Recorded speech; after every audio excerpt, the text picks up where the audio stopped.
So on this episode of the Business Spotlight, we are joined with the founder and CEO, Mariana, and James Morris, the operations director, the creative masterminds behind Fruto's innovative user experiences. Strategic problem solvers and critical thinkers who are transforming complex challenges into seamless user-centered solutions. How are you both today? Yeah, good. Thank you. Thank you. Hopefully the description sort of encapsulated what it is that you guys. It'd be great if Mariana, maybe you could kick us off with, just sharing what it is that you actually do, what the business offers, and what sort of services you provide. Yeah, sure. So Fruto unleashes the full potential of your product or services through the power of human-centered design. So that's what we do. We specialize in involving humans and users in the process to make sure that your products or services are adding value and are accessible, usable to your customers and users. So you're sort of taking the human intelligence part of a piece to communicate a product or service. Is that? Yeah, exactly. I think we see that most of the time with digital products and technology, they are built for the people who build them. A lot of the time, digital products are very hard to use, are complicated unnecessarily. So what we do, our specialism is to make those products and software actually usable and accessible and engaging for the people who are going to use them. Got you. So it's more about actually understanding what the customer wants, what they want to see from the product or service. Because engineers, we can sort of like look at something and create a nice solution, but it can be overcomplicated. So you're creating that user interface piece. Yeah. Yeah, that's it. So how? Sorry, go on, Joe. I was just going to say, you can probably liken it to, if you're going to build a big hospital somewhere, you really need to understand how that hospital is going to be used, right? Who are the people? What are the different departments going to be? What are the challenges that they face? So understanding the people that are going to use it. And it's about extracting the needs, not just the wants. So the wants are useful, but usually, dig a little bit deeper and there's some specific needs. And then take that away, look at what the business is trying to achieve, goals and challenges that they're, and match the two things so that it creates value for both sides. That's what usually makes a good product or service. Yeah, okay. I've just been reading a book, the one-page marketing book, and he talks about it in a similar way. As actually, there's a lot of people that start a business with their product or solution, then try and find customers to fit it. Whereas his sort of logic is actually find out what your customers actually first want, because that's the bit you market, but then give them what they need. Yeah, exactly. Actually develop the product to give them what they need, but market and sell it to they want. Really cool. So how long ago did you start the company? How long has it been running? Yeah, so I started the company 7 years ago. Yeah. Okay.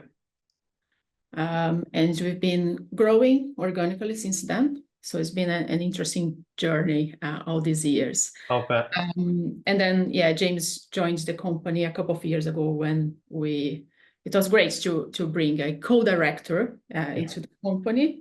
So it feels a bit less like a lonely place, and it's great to be able to bounce ideas off and come with better strategies and decisions. Yeah, business can be quite lonely. How many people have you got in the team now? So at the moment we have a team of 5, so it's still very small, but we do have a network in our model, we work with our network of freelancers as well. So at a time, it might be between 5 and 90 people at a time. So you mentioned since starting up, over the last 7 years, there have been lots of learnings, and obviously having someone like James on board helps with that learning process. If you had the opportunity to sort of wind back the clock 7 years and start again, what would you do differently if you had the opportunity to do that, if anything at all? Yeah, brilliant. It's an interesting question because being an entrepreneur is all about learning and improving. And to be honest, if I went back, I would probably make the same mistakes because you are learning, right? But one thing that I learned is that it's important to get your support group, your support pretty early on, right? So you'll do well on problems less. So you get experts involved in those kind of decisions you need to make. So of course, when you start a business, you think about accountants, of course, because the tax system is quite complex, right? But also think about some, solicitors, lawyers that can help you drafting those contracts, that can help you with some, quick questions you have about a contract that you never have to deal with before. And there are some that are, quite accessible for startups. And also now we have, a HR supplier as we grow. Last year we are a team of 9 in terms of employed people. So as we grow, we do need the support so we can actually make more informed decisions based on what experts advise us to do. So this was one of the learnings. We also have a business mentor as well and coach. So have the support you need at your reach at any point. That is very valuable.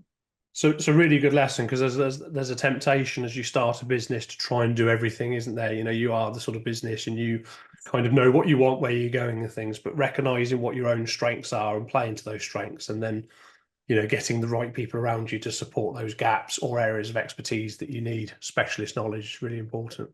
Yeah, exactly. Yeah.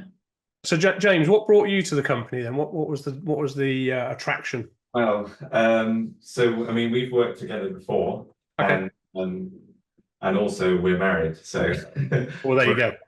Yeah, family business now. Yeah, family business. Some would say that would drive you away from the business. I was like, yeah. No, I mean, yeah, maybe it comes. No, just kidding. I think it was something that when Mariana started it, it was such a great thing for her and the next step. And I was already, working for other people. So it was kind of like, when would be the opportune moment?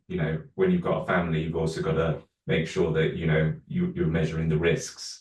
So there came a point where it made sense, and it was kind of partly always the plan. So were you doing something similar before, or is this a different?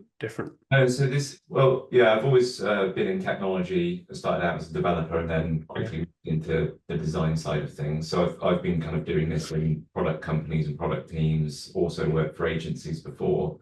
So it made a lot of sense to kind of move into this role and help Mariana with the business and take the business forward together. Very good, very good. What would you say if you had to summarize the pair of you, summarize in sort of like the top 3 learnings that you've gathered over the last 7 years? What would be your biggest learnings? Yeah, well, for me, the biggest learning is how rewarding, brutal, and anything between a business can be. So right. So I think when you start a business, you think it's going to be great. You know what you're doing here. That's exciting. And it is, but as you grow and as you run the business for longer, you realize that actually it can be rewarding, it can be brutal, and it's most of the time is everything in between. So it's all the ups and downs of being an entrepreneur. James, how about yourself? Well, yeah, I'd echo what Mariana said, but I'd also say I think visibility. And the visibility that you have over your business is really important. So it's, making sure you get the reports, or you're able to see the information about, the different mechanisms in your business. So, I mean, marketing is one of them, right? How is your marketing doing? Is it actually returning for you? Utilization rate. Do you know how much you're utilizing your team? And, management accounts and things like that, being able to see what's going on from a financial point of view. I think that just helps you with your decision making a lot more. And it also means you're not going to be blindsided by something coming out of the blue, like, oh, our bank balance is really low, and you just realized kind of thing. So all of those things are, I think, really important. But yeah, like Mariana said, I feel like, being part of the business, you're really putting, you're connecting with the outside world and everything that throws at you, and some of that's within your control and some of that's not. So, economic situations, they'll eventually probably affect your business, but you never quite know when they're coming and all the rest of it. So it's a very exciting journey with ups and downs and everything. I think there's some really good points in there. And like you say, Mariana, it can be brutal, it can be rewarding, and everything in between. It's an emotional journey, isn't it? It's a roller coaster, being a business owner in particular. you know, the entrepreneur side of it is part of you. It's part of your sort of makeup. And you mentioned earlier about making informed decisions, which is going back to what you were saying, James, about having the reports, the information to allow you to make informed decisions, because otherwise it becomes very emotional. You know, you make emotional decisions, whereas actually in business, we want to be looking at the data, the numbers, the information to help tell us what's actually happening rather than what we feel is or should be happening. So having a clear dashboard of data, whether it's marketing, whether it's financial, sales, whatever it is, having visibility in numbers is really important, and then making informed decisions based off of the back of that. And then resilience to the ups and downs. Recognize the wins. Yeah. And, you know, the hard times come, but they will also pass.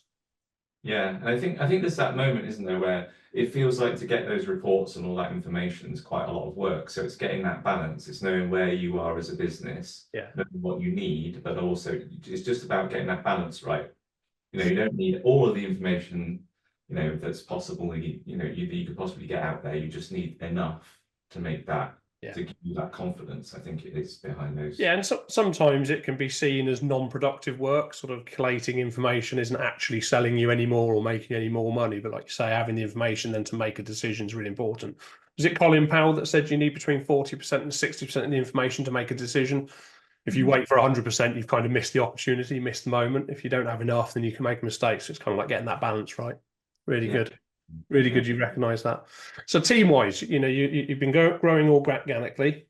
What do you look for in the team that you have? And this could be the external people as well, not just employed people. What sort of things do you look for in the team around you? And then how do you create, you know, a really productive working environment, a productive team environment?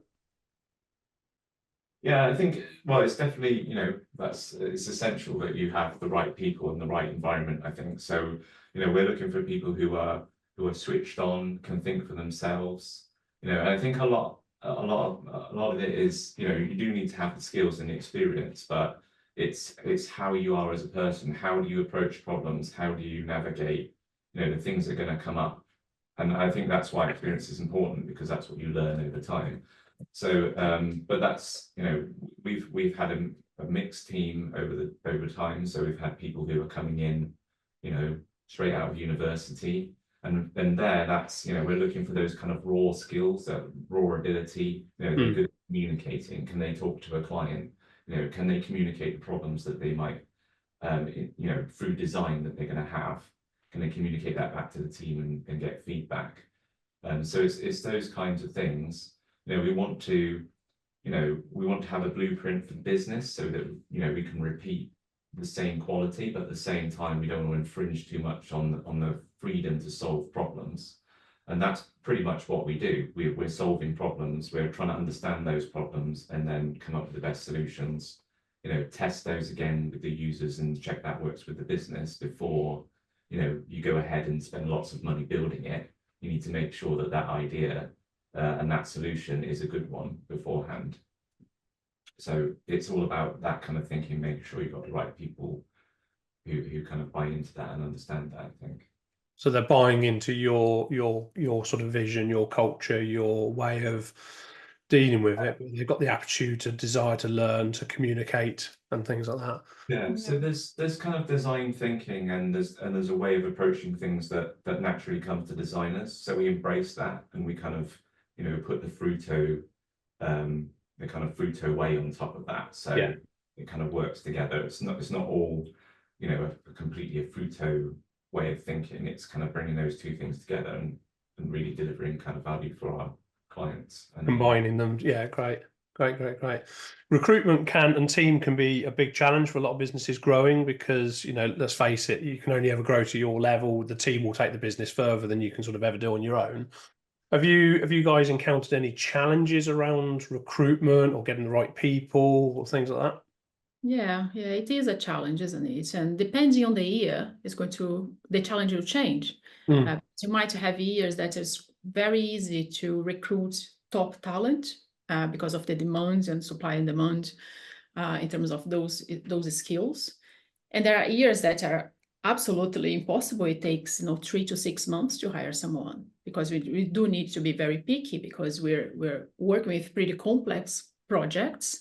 Yeah. We're dealing with, quite impactful applications that, so we do need to be quite, we have quite specific needs in terms of what kind of designers we're looking for example, which is the majority of our team is designers. So yeah, it is definitely challenging. And as James said, we are looking for talent, and sometimes it's raw talent. I think we have a pretty good eye to get those people who are, okay, if we, with a bit of training, you actually can become these, very talented, or they already have the talent, but you can kind of deliver on very high quality with a bit of our training. So yeah, that's what we're looking for. Yeah, we tend to get, when we put a job out there, I think it's the same in our industry. There's a lot of people wanting to get into user experience design, right? Because it's actually probably underserving the market, right, and the need. So lots of people trying to get in there. So it's, we need to pick the right people, and because a lot of it's about understanding the problem first, whereas traditionally people see designers, it's about the visuals because that's what they see. With us, it's kind of really understanding, how are we going to solve this problem? How are we going to make this system, your business, or your product, or your service, and all of those touch points, how are we going to make those work better for you, work better for your users, and ultimately generate that value and whatever that outcome is that you're looking for, whether that's in reputation, whether that's donations with charities, whether that's bottom line business with a big organization. It's all of those points. It sounds like you've got a really clear idea of what you and the business need from a recruit or a hire, and then you're looking at that to find the right person with the right attributes to fit what your needs, which is great to hear, because quite often, again, people go into business, hire the person they like, and almost try and find or create the job or mold the job to fit the person. Whereas you guys sound like you're looking at, actually, the business needs this, we need this to be able to get the right person, and then find the right candidate to fit the mold that complement, that sort of blend and bring skills as well. Absolutely, complement, and also a diverse team is really important. Right? Because the tendency is that the human tendency is to hire people like you, but that can create problems. Is another learning as well. Then you bring someone else that is likely has a different personality, a different ways of decision making, of problem solving, and then it can be tricky. So definitely you're looking for complementary skills, something that people can bring into the business, so the business is also learn from them. And a diversity within the team, for sure. It's really interesting, that point of diversity, because that's what we find with the research that we do as well with users. So there's not one customer or user that's the same. Everyone's got different experiences. They work in different places. The way that they're going to make decisions, whilst the flow might be one size fits all, the way that people have the problems and how those problems come up are going to be different. And it's the same when you're hiring. You've got gaps and you want to fill those gaps. When we're doing research, we want to know what those gaps are so we can fulfill them with the solution. So I think it's really important to know what your gaps are as well, and then to try and fill them with the right people. Yeah, absolutely. It's it's the key to success for growth, isn't it? Getting the right people to fill those gaps and complement the business. It's one of the big areas that actually a lot of people that don't get the recruitment right, don't get the team right, they then go back. They become a smaller business again, because it's easier to stay small than it is to sort of push through. So it sounds like you guys are on the right track. So what does the next 5 years look like for you guys then? Where do you see the business going over the next 5 years? And have you got any sort of advice to other business owners out there that are looking to grow over the next few years? Yeah, I mean, I'll let Mariana give her thoughts first. Yeah, so I think we're in a growth journey. We've been in a growth journey since we started 7 years ago, and I think for us is continuing in organic growth, in a growth that is at the right level of risks, right level of being able to create this, a culture and the the processes and quality of work that we want. So in 5 years' time is more around growth. And I think in terms of the advice for other entrepreneurs who are growing their business is going to be around making sure that you're bringing the right skills into the mix, right? So business owners, they need to wear multiple hats. So as we grow, and I think in the past 7 years, every year I'm kind of removing a hat, so it's kind of, that's the thing, is being able to delegate, focus on your strengths, and delegate as much as you can to other people who are better than you. You need to work with people that are better than you in certain aspects, and then you will then focus on your strengths on things that you think you're pretty good at. You know what I mean? So I think it's more around those, getting the right people in. Great advice. Absolutely love it. Sounds like you guys have got a great future ahead of you. Really enjoyed talking to you and listening to your story.